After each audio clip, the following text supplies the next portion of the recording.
Hello les amis, on se retrouve ce dimanche pour la 10e vidéo de la série Je crée un livre jeunesse et dans cette 10e vidéo je vais vous montrer la 7e illustration donc sur 14 et cette 7e illustration, comme vous pouvez le voir, j'ai déjà fait le croquis, j'ai déjà fait l'ancrage au stylo plume à encre donc sépia et je vais le mettre en couleur avec vous, avec donc toujours la même technique, aquarelle d'abord et crayon de papier par la suite.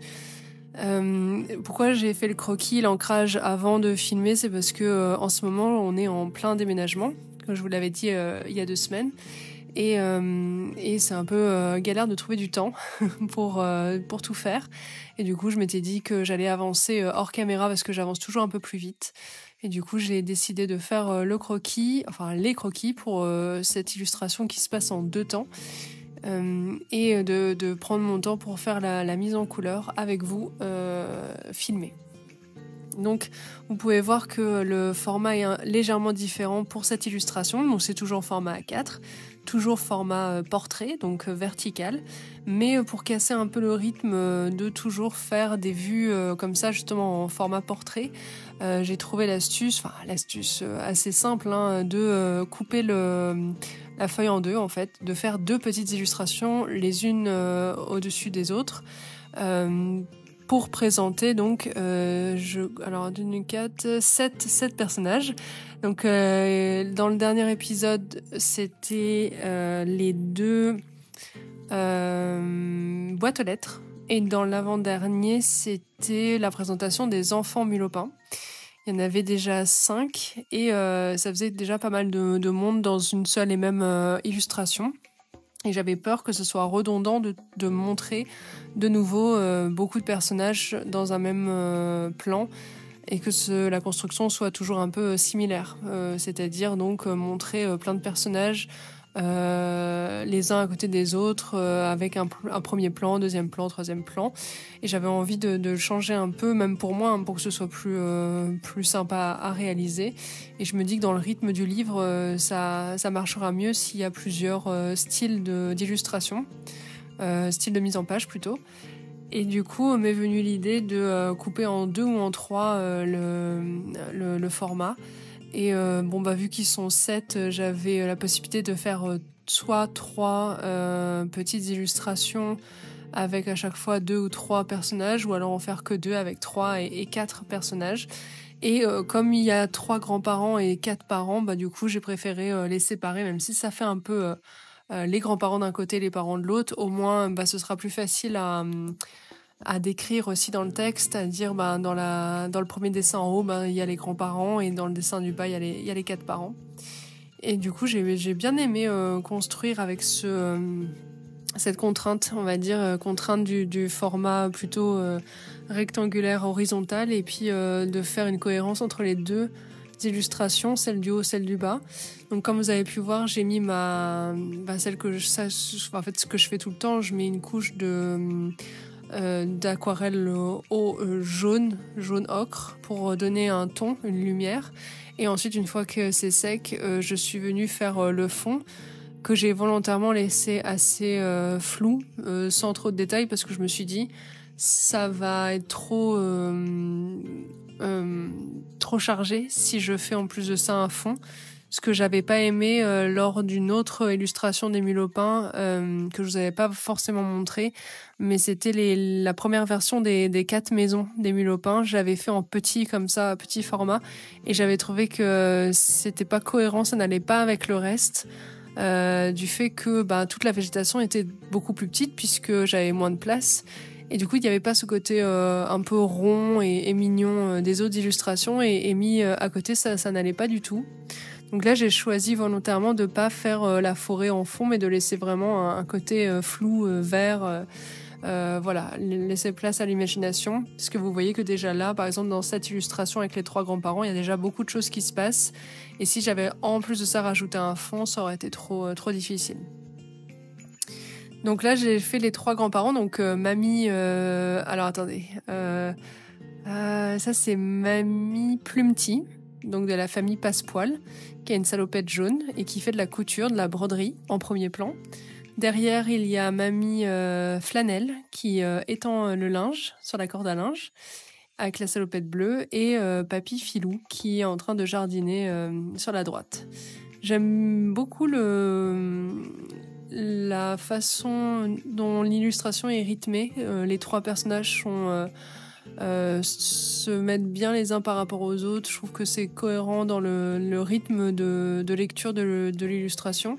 On a encore une fois plusieurs plans. Donc le premier plan avec le mulopin que je suis en train de peindre là maintenant.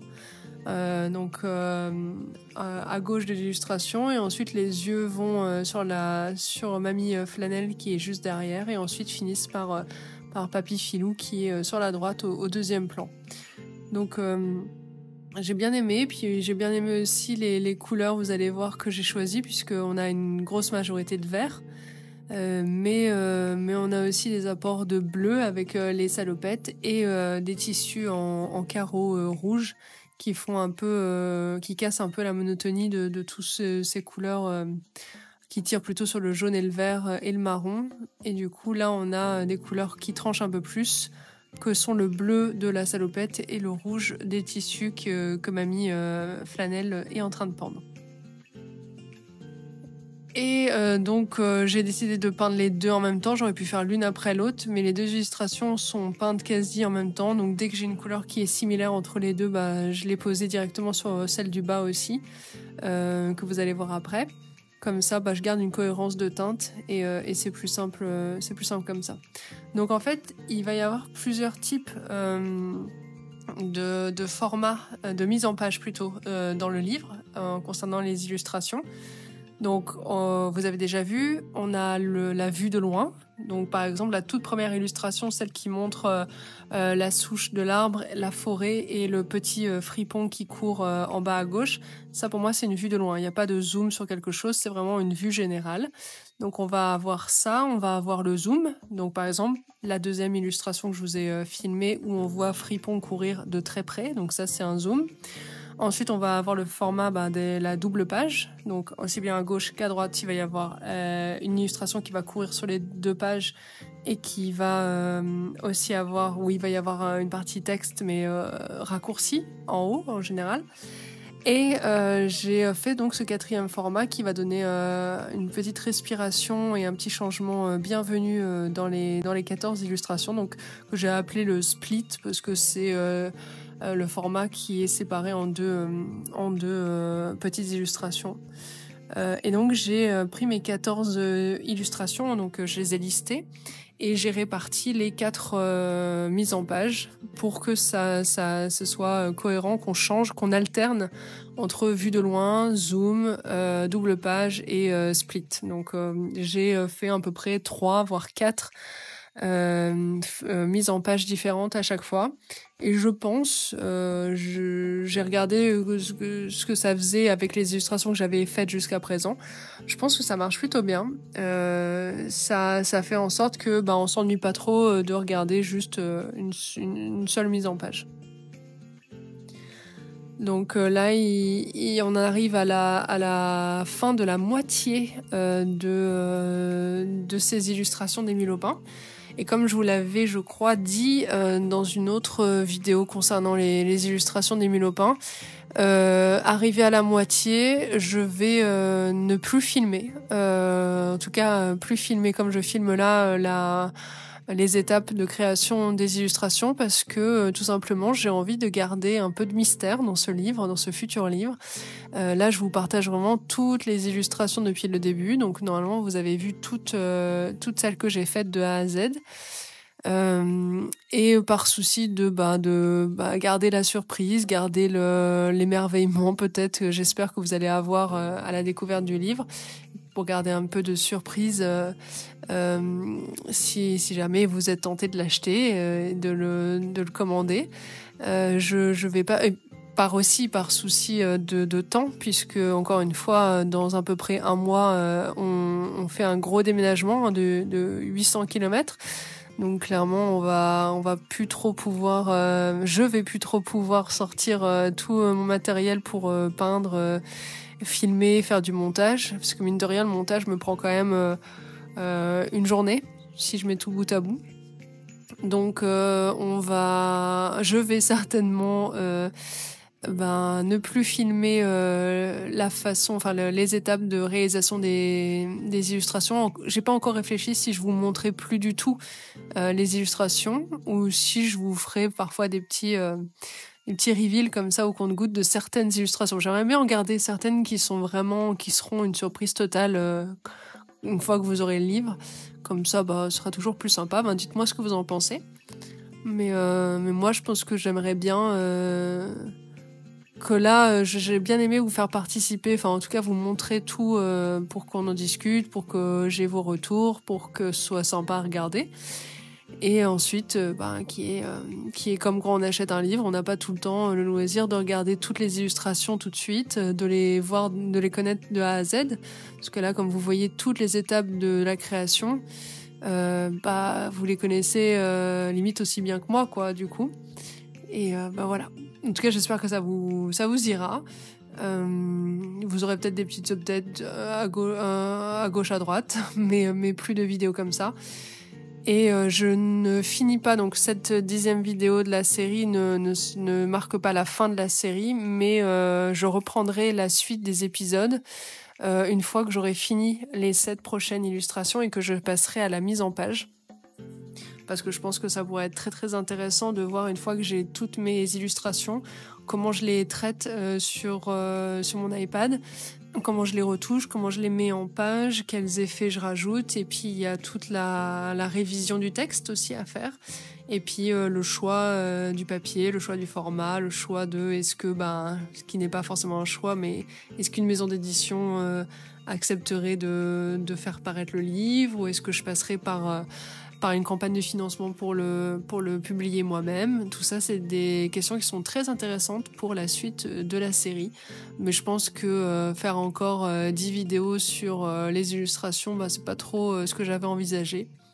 Et en même temps, j'avais envisagé de faire, rappelez-vous, 2 illustrations par semaine pour qu'il y ait un rythme un peu plus soutenu. Mais il faut se rendre à l'évidence, hein, je suis pas vraiment arrivée. Et puis, je préfère encore faire les choses à ce rythme-là, mais les faire bien, que rapidement et pas si bien, puisque de toute façon, j'aurais eu besoin de les refaire. Je n'exclus pas que je doive refaire quelques-unes de ces illustrations, déjà, parce que peut-être que quand j'aurai fini de toutes les faire, il y a des moments, certaines me plairont peut-être moins que d'autres, seront moins cohérentes, mériteront d'être faites, ou j'en sais rien, donc voilà, je prends une semaine, en tout cas je prends quelques jours. Une illustration comme ça me demande 3 jours à peu près, 3-4 jours, parce que je le fais pas toute la journée, je le fais environ 2-3 heures dans la journée. Il y a toute la réflexion de la mise en page, comment je le crayonner, comment je positionne les mulopins. Il y a beaucoup de temps sur cette phase-là de recherche et de crayonner. Et ensuite, la partie aquarelle, il faut le temps que ça sèche, il faut le temps que ça pose aussi, que j'ai la réflexion de quelle couleur, de quel effet je vais poser sur le dessin. Et puis vient la partie qui est peut-être la plus rapide, on va dire, donc la partie crayon de couleur que vous voyez là, qui est plus ou moins longue en fonction de la zone à couvrir et des détails à faire, puisque je fais plusieurs passages aussi. Puisque les polychromos permettent de faire plusieurs couches pour venir travailler l'effet. Comme par exemple, vous pouvez le voir avec ce torchon qui est pendu et sur lequel je viens remettre une couche de jaune très très clair qui permet de faire un effet un peu plus estompé, un peu plus passé. Donc voilà. Donc ce sera le 10e et dernier pour l'instant épisode de la série, et dès la semaine prochaine je vais tester une nouvelle façon de faire des vidéos, enfin en tout cas revenir à la version un peu plus vlog, plus blabla, enfin parler entre nous en fait, enfin même si c'est moi face cam, mais vous tenir au courant de ce qui va arriver, de qu'est-ce qui se passe dans la vie, de certains projets, certains updates de la vie courante, perso, pro. J'aimerais bien vous embarquer un peu plus dans mon quotidien et puis pas que de l'illustration, parce qu'il y a plein d'autres choses qui me plaisent aussi. Et moi, quand je regarde des vidéos d'autres youtubeuses ou d'autres youtubeurs, j'aime bien voir un petit peu aussi leur tête et puis écouter ce qu'ils ont à dire, même si c'est pas, ça change pas la face du monde. Parfois, c'est participer un peu au quotidien de la personne, comme si c'était, on prenait des nouvelles d'une amie, quoi. Donc voilà. Dès la semaine prochaine, normalement, s'il n'y a pas de contretemps pour raison de carton, de déménagement ou de choses à traiter en priorité, normalement, dès dimanche prochain, on se retrouvera pour un format un peu différent. Donc ce sera plus le format juste dessin et caméra vu du dessus. Et on va voir si ça vous plaît. En tout cas, moi, je suis contente de changer un petit peu. Je pense que de toute façon, dès que ça devient quelque chose de trop routinier, trop répétitif, moi personnellement, ça me plaît un peu moins à chaque fois. Donc je sais pas si vous êtes pareil, mais j'ai hâte de changer un peu, de mettre un nouveau souffle pardon, sur cette chaîne. Donc voilà, en plus avec ces derniers jours où il faisait très très très chaud, j'avais pas trop envie de faire grand chose. Donc c'était un peu compliqué de se relancer. Mais j'ai quand même quelques idées pour la prochaine vidéo. La semaine prochaine va faire un peu moins chaud, donc ce sera un peu plus cool. Et on va parler un peu de différentes choses ensemble. Ah pardon, un peu comme ce que je faisais au début en fait. Un peu, il y aura toujours du dessin hein, parce que je continuerai à dessiner quand même, donc peut-être que je vous tiendrai un petit peu au courant en filigrane de l'avancée des mulopins.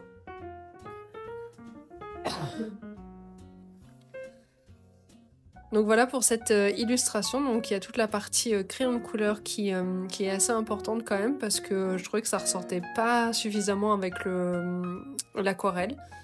Et j'aime vraiment définitivement beaucoup l'aspect que donne le crayon de papier, le crayon de couleur. Cet aspect un peu texturé, un peu plus vif et plus précis que juste l'aquarelle. Voilà, je trouve que les couleurs ressortent bien. Et là, donc, sur les grands-parents, j'ai voulu une couleur plus foncée pour leur fourrure que pour les enfants. Donc, les enfants ont une couleur un peu plus roussâtre, ocre, alors que les grands-parents ont une couleur plus brune, avec des petits poils blancs dans leur fourrure. Vous allez voir, je viendrai refaire des poils blancs au crayon de couleur et ensuite au Posca. Et ça va leur donner une dimension un peu plus âgée. Et pour ces 3 grands-parents, j'ai choisi de leur ajouter des petits accessoires qui permettent de les différencier. Donc il y en a une qui a un châle sur les épaules, l'autre qui a un petit tablier autour de la taille et l'autre qui a des petites lunettes sur le bout du museau. Et donc ça permet de leur donner une petite personnalité en plus. Et j'avoue que sur les 3 générations, entre les enfants, les grands-parents et les parents, je pense que la plus intéressante serait les enfants, parce que du coup c'est le cœur de la cible de lecteurs. Et puis c'est mignon, mais c'est dans des proportions très très très mignonnes. Mais ensuite c'est les grands-parents, parce que on peut facilement leur donner un petit côté détaillé de personnages en fait. Et les parents, c'est ceux que j'ai trouvé les plus pas random parce que c'est méchant, mais ceux auxquels j'ai typiquement donné moins de caractère peut-être. Vous allez voir, hein, d'ailleurs c'est pas exclu que je revoie un petit peu ce que j'ai fait, parce que c'est vrai que c'est eux qui ont le moins de différence, on va dire, sur eux. On les différencie pas trop, mais je me dis que quand... Je sais pas, je crois que les personnages principaux de toute façon ce seront les enfants, avec notamment Fripon, et ensuite les grands-parents qui interviendront au même titre que les parents, mais je trouvais ça mignon de rajouter des accessoires sur eux, comme si, à force de l'âge, ils avaient leurs petites habitudes et leurs petits accessoires chacun pour les... pour que... pas pour aucune raison, en fait. Juste parce que, voilà, ils ont eu le temps de penser à ce qu'ils aimeraient porter, et puis la vieillesse fait qu'ils ont besoin peut-être de plus de choses pour leur confort, des lunettes, un tablier, un châle sur les épaules, pourquoi pas. Après, tout n'a pas une raison d'être. J'ai trouvé juste que c'était plus sympa de le dessiner comme ça. Mais c'est vrai que du coup, par comparaison, les parents sont peut-être un peu pauvres de détails qui les différencient. Et à la base, c'est vrai que je voulais faire différents types de salopettes selon quel personnage c'était. Et je me rends compte qu'en fait, ils ont tous la même salopette, soit en couleur jaune, soit en couleur bleue. Et que, à part là, sur Papy Filou, vous voyez qu'il a un petit raccord, un petit rapiècement sur le genou. À part ça, franchement, il n'y a pas trop de côté de différence notable sur eux. Et ça aussi, je reviendrai peut-être en post-production, si j'ose dire, mais sur Procreate pour rajouter peut-être des textures, des motifs, sans venir trop... rendre compliqué la lecture des illustrations, parce que je me dis qu'il va y avoir une illustration où on va les voir tous les 12 et ça va faire beaucoup dans un même endroit, une seule illustration. Et du coup je me dis que si je commence à mettre des motifs sur les 12 salopettes, des motifs différents, ça va peut-être brouiller un petit peu la visibilité, la lisibilité de l'illustration. Donc tout ça, c'est des choses que je me laisse un peu de temps de réflexion pour voir si je les laisse juste unis ou si je leur donne des imprimés. Ça aussi, n'hésitez pas à me dire si vous avez un avis sur la question. Si c'est mieux de la laisser unie ou si des petits carreaux, des petits pois, des rayures vous plairaient plus. Donc la prochaine illustration, je pense que je vais suivre la suite logique de l'histoire, sachant que jusqu'à présent, j'ai pas forcément suivi ça. Mais là, toutes les premières illustrations sont faites. Je crois que j'en ai fait 6 à la suite. Il y en a une parmi les 7 qui n'est pas du tout à la suite, c'est celle avec le temps orageux. Avec la forêt vue de loin et le gros nuage gris. Ça, je l'avais faite parce que je l'avais trouvé plus simple que les autres. Du coup, je l'avais faite assez rapidement. Et celle-là vient bien après dans l'histoire. Donc là, si je devais suivre la suite logique, il faudrait que je passe à la double page d'après. Donc, illustration qui se sépare en 2 pages. Et sur ces 2 pages, il va y avoir d'un côté l'arbre généalogique de la famille Fanfreluche et de l'autre l'arbre généalogique de la famille Passepoil.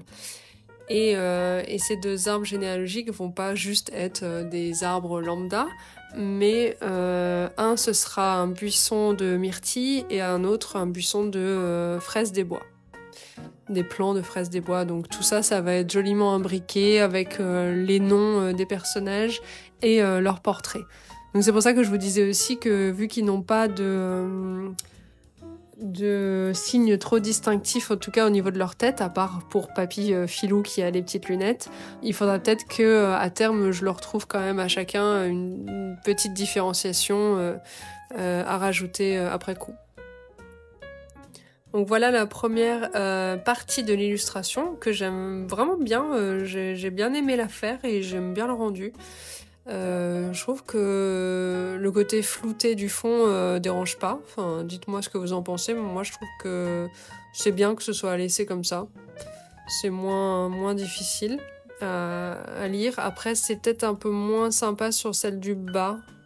Dites-moi si ça vous choque ou pas le côté vert au fond là. Qu'on les croirait peut-être un peu perdus au milieu de tout ce vert, mais j'hésite encore à faire un fond léger Peut-être que j'aurais dû plus effacer le côté fondu au blanc. Peut-être un peu laisser plus de floutage au niveau de l'arrière-plan. Mais ça, encore une fois, je peux le retoucher après coup sur ma tablette. Donc, je le ferai peut-être. Et donc là, sur la deuxième illustration, on a une scène avec les 4 parents, du coup, les 2 couples. Et eux, ils sont chargés de faire la cueillette des fruits.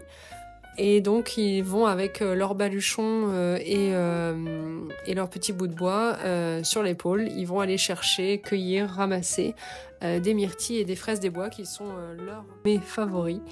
Et ils les mettent ensuite dans un petit bocal en verre qui repose sur les berges du petit ruisseau qui est proche de chez eux.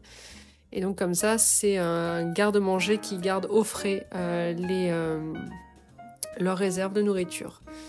Et donc on voit chacun qui, à tour de rôle, met dans le bocal les fruits. Et j'ai bien aimé faire ces différentes poses parce que au début je galérais un peu pour faire les mules au pain et finalement au bout d'un moment j'ai trouvé un petit style et je me dis j'aime bien, je trouve que c'est pas trop compliqué à dessiner pour moi maintenant que j'en ai dessiné quelques-uns, je trouve que ça va. Et j'aime bien les faire dans des positions un peu différentes pour qu'on les voit pas juste toujours de côté, de face, debout, à rien faire. Là, j'aime bien leur faire un peu du mouvement pour apporter encore une fois un peu de trucs sympas à regarder. Et encore une fois, leur salopette est assez simple. Donc mais c'est parce que aussi, ils ont un tissu avec pas mal de caractères avec leur baluchon et du coup de refaire des carreaux. Je sais pas si ce sera trop ou pas. Après, ça pourrait être des carreaux ton sur ton pour que ce soit pas trop visuellement agressif. Ça pourrait être des carreaux jaune ocre sur du jaune. Ou marron, à voir si ça fait pas trop bizarre avec le marron de leur pelage. Et donc eux, pour le marron du pelage, c'est un marron un peu plus clair que j'ai utilisé, un entre-deux entre les enfants et les grands-parents, et il n'y aura pas de blanc donc dans leur poil, parce que ils sont pas aussi âgés que les grands-parents, évidemment.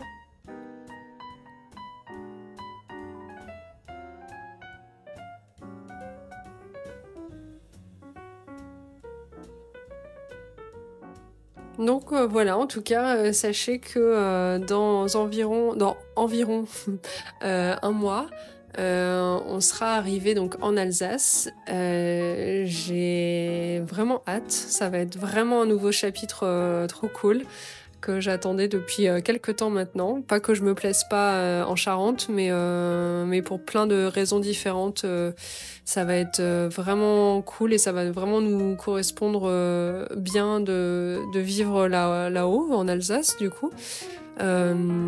Et j'ai hâte de replonger dans cette très jolie région et avec toutes ses traditions, son côté nature, ses jolis villages, et puis découvrir plein de nouvelles choses. Encore une fois, j'aime beaucoup redécouvrir et changer un peu mes habitudes. Et puis surtout, ce que j'aimerais bien, c'est me faire un bureau dans la nouvelle maison, un bureau un peu plus mignon, un peu plus joli. Ce sera pas trop difficile parce que là, du coup, le bureau que j'avais, vous l'avez quasiment jamais vu, à part, je crois, dans une vidéo. Parce que il était à l'étage et quand j'y allais, les animaux pouvaient pas me suivre, donc j'y allais très peu parce que j'aime bien être entourée de mes animaux quand je suis occupée à dessiner. Pouvaient pas me suivre parce que les escaliers sont trop abrupts et c'est trop dangereux pour eux. Dans la nouvelle maison, on aura un étage. Je pense mettre le bureau dans la chambre ou alors sur le palier. On a une grande mezzanine. Mais en tout cas, je pourrais être accompagnée de mes animaux, ce qui me remplit de joie. Et je vais pouvoir faire un atelier vraiment sympa dans un style qui me correspond plus que juste la table du salon avec une nappe dessus. Là, je vais pouvoir vraiment faire un coin avec plein d'inspirations trop sympas. Je vous en reparlerai peut-être dans la prochaine vidéo. du style que je veux donner à la maison, sachant que notre projet à terme rapidement, plus ou moins rapidement selon comment on y arrive, mais ce serait d'acheter une maison. Et du coup dans ces cas-là, ce serait vraiment une déco qui me correspondrait vraiment vraiment bien pour le coup, parce que après je suis pas toute seule, mais on est d'accord, on est assez raccord sur l'ambiance qu'on souhaite donner à notre intérieur. Et autant là, c'est un peu nos deux styles qui se sont rencontrés, qui ont fait la déco qu'on a actuellement. Mais comme à chaque fois on est en location, on n'investit pas trop dans une déco, dans des meubles. Et là, ils arrivent à peu près tous en fin de vie. En tout cas, on n'en peut plus du style qu'on a actuellement, qui est pas horrible, mais qui nous correspond plus trop. Et du coup, j'ai hâte de redécorer, ce qui va certainement faire l'objet d'une vidéo un peu plus tard dans l'année ou l'année prochaine, de décoration de la nouvelle maison en Alsace, et plus tard de la décoration de la maison dans laquelle on va habiter, qu'on va acheter.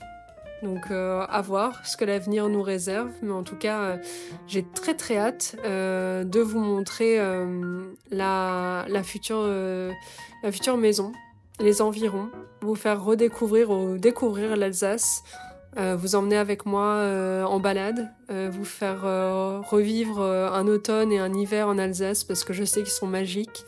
Je sais que la plupart d'entre vous, si vous connaissez l'Alsace, vous êtes au moins déjà allé une fois, c'est dans les périodes de Noël. Et il n'y a pas que ça en Alsace, c'est très joli l'été aussi, et les autres saisons. Mais du coup, même si je n'ai pas de part de marché dans la région, elle me tient vraiment à cœur, et je suis vraiment, vraiment, vraiment très contente d'y retourner. Et de vous faire partager cette jolie région qui est pas en manque de touristes, hein, pour le coup, mais qui regorge de jolis coins qui sont plus ou moins connus. C'est vrai qu'on fait toujours un petit peu les mêmes coins, on connaît tous le marché de Noël à Strasbourg, mais il y a beaucoup plus que ça. Et du coup, j'ai hâte d'être ambassadrice de la région, si je puis dire. Et surtout de vous emmener avec moi dans la suite de ce qui va se passer sur cette chaîne. Surtout déjà, projet numéro 1 à mener à terme, c'est le livre d'Émile Aupin. Et ça, je n'abandonne pas, même si là, les prochains temps vont être un peu chamboulés pour le timing que je m'étais lancé. L'Émile Aupin, je vous avais dit qu'à la base, je voulais tout finir pour la fin de l'été. La fin de l'été, rappelons-le, c'est fin septembre. Vu que ça va être à peu près la date du déménagement, je suis pas bien sûre que j'arriverai à faire tout à ce moment-là. Je suis quasiment certaine que non. Du coup, ce sera que partie remise, et j'espère pouvoir finir tout le livre d'ici la fin de l'année. Ça, ce serait vraiment chouette. En tout cas, j'espère que vous avez bien aimé cette illustration qui change un peu des autres, et que vous êtes toujours aussi emballés par le projet d'Émile Aupin. En tout cas, moi, toujours, et j'ai tellement hâte de finaliser ce projet, non pas pour le finir rapidement, mais pour avoir enfin le livre dans les mains et vous le partager. En tout cas, portez-vous bien, et nous, on se revoit la semaine prochaine pour une autre vidéo. Bisous!